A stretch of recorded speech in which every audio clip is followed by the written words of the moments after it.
Hai, selamat pagi anak-anak. Jumpa lagi bersama saya Mega Indah dalam Apel Seni Budaya. Bagaimana kabar kalian? Tetap sehat dan tetap semangat belajar ya. Baik, hari ini kita akan belajar mengenai materi bab 2 yaitu seni patung. Diharapkan setelah menonton video pembelajaran hari ini, anak-anak semua mampu memahami pengertian seni patung, mampu memahami fungsi patung, mampu memahami bentuk dan jenis patung, mampu mengidentifikasi alat dan bahan berkarya patung, dan yang terakhir, mampu memahami teknik dalam berkarya seni patung. Baik, kita mulai pembelajaran hari ini. Apa yang ada di pikiran kalian jika mendengar seni patung? Kita simak penjelasannya berikut ini.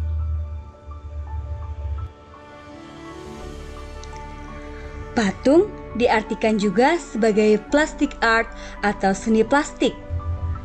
Karena patung identik dengan karya manusia yang meniru bentuk dan memiliki keindahan atau estetik.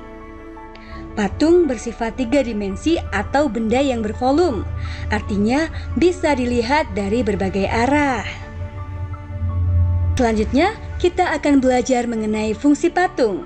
Fungsi patung ada 3. Yang pertama, patung sebagai fungsi personal.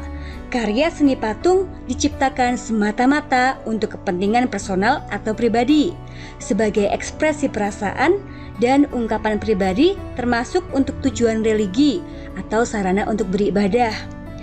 Fungsi yang kedua yaitu patung sebagai fungsi sosial.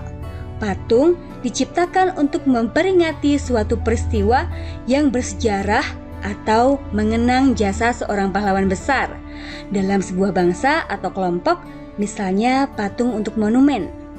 Yang ketiga, patung sebagai fungsi fisik, yaitu patung-patung yang dibuat sengaja sebagai dekorasi di sebuah gedung dan juga berfungsi untuk memperindah sebuah konstruksi bangunan.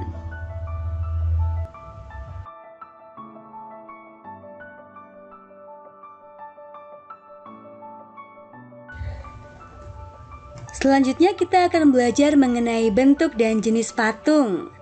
Ada 2 bentuk dan jenis patung. Yang pertama adalah bentuk imitatif, realisme atau representatif.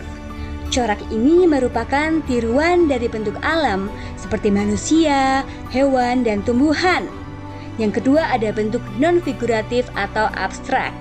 Patung ini secara umum sudah meninggalkan bentuk-bentuk alam untuk perwujudannya, bersifat abstrak dan mengolah elemen-elemen rupa seperti garis, bidang, dan ruang.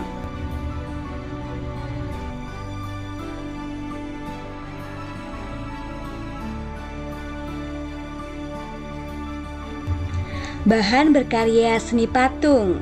Ada 4 bahan untuk berkarya seni patung. Yang pertama ada bahan lunak. Bahan lunak adalah material yang empuk dan mudah dibentuk, misalnya tanah liat, lilin, sabun, dan plastisin.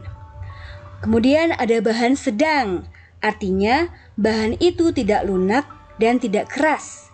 Contohnya kayu waru, kayu sengon, kayu randu, dan kayu mahoni. Kemudian ada bahan keras. Bahan keras dapat berupa kayu atau batu-batuan. Contohnya kayu jati, kayu sono keling, batu granit, dan batu pualam atau marmer.